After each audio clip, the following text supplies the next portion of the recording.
Cancer. So, hold on.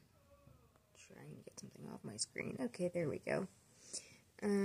Excuse any noise you hear in the background. It's nice out now that it's spring, and today was one of the first warm days we've had of spring, which is unusual for this area. I'm not advertising where I live, but it's desert, and it's usually a lot warmer like a month ago than it has been. So Cancer, the Spirit told me to go with these cards to start with.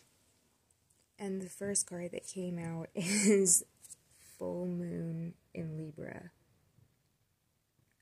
Find a balance. I think this is irony, right?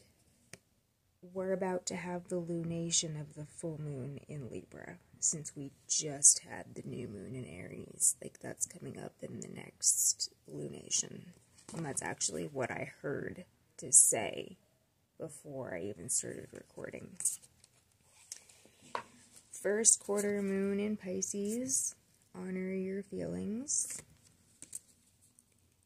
And last quarter moon in Taurus, be proud of yourself. I usually like to get sort of a summary or a grip, so to speak, on what the reading is going to generally be about before I start recording, but I didn't do that this time. You obviously need to honor your feelings, and part of that is being proud of yourself for being able to admit those feelings to yourself, finding a balance within yourself. I feel like the first card represents that you have been finding that balance, or you have already found it. Well, I mean, it's a continuing process. You always have to maintain that balance. That's what the Divine Masculine and Divine Feminine is about, and it doesn't always have to be about twin flames when we're talking about that. They are polarities, they are energies, they are in everything. We're not always talking about twin flame union when we talk about the Divine Masculine and the Divine Feminine. They are two sides of the yin-yang. That is why that is always brought up. Is that really in my camera? Really? I had this position perfectly. Ugh. Alright, well. Oh, hey, that works. Perfect. On to the next slide. You'll probably laugh at the end of the last slide. So you need to honor your feelings and not feel bad about being proud of yourself. I feel like for finding balance, sorry, I had to cut that in there before I forgot to. I feel like somebody tried to shame you, Cancer, for being proud of yourself. Like, oh, you should have already felt that way. Not everybody evolves at the same rate. Obviously. That isn't something that you should tolerate. You should put up boundaries with that, Cancer. You should protect your energy. I almost went into a scenario that's going on with me personally, but that involves another person, and I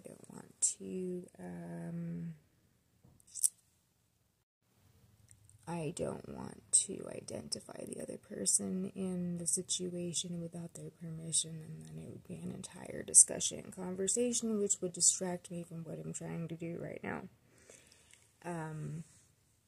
I usually go on a zodiac spree every 2 weeks, and it helps avoid burnout, but I mean, I produce a lot, like 3 to 4 full Microsoft Word pages, like that size of pages. It's a lot when you copy and paste it into Messenger or onto a notepad app on your phone, or copying and pasting it into email or anything like that. Now I get why people make minute clips and then edit them together. And I always wondered how they did it. I get it now. It feels good. to find a balance, which is exactly what I'm looking at. So yeah, I feel like somebody shamed you and made you feel less than for being proud of progress that you've made. Put up a boundary, Cancer. That's not acceptable, and you need to learn that and understand that for your own self-worth, your own health, a number of things. I don't need to go off on it, do I? You get it. And I know Mars just entered your sign. I love you, Cancer. You will be okay, and I'm here for you. I wrote this down, and I felt it was so profound that I needed to record it too and add it to these clips. So to whoever is shunning you, shaming you, making you feel less than for making progress because it wasn't as fast as they would like it, whether it affected their lives or not, and I feel in more than one way that it did, but it also didn't. It was inconsequential to them, just minorly inconvenient. Well, how would they like it if someone did to them what they are doing to you? And they probably will, unless they backtrack and apologize to you and set that karma on straight. There you go. I love you.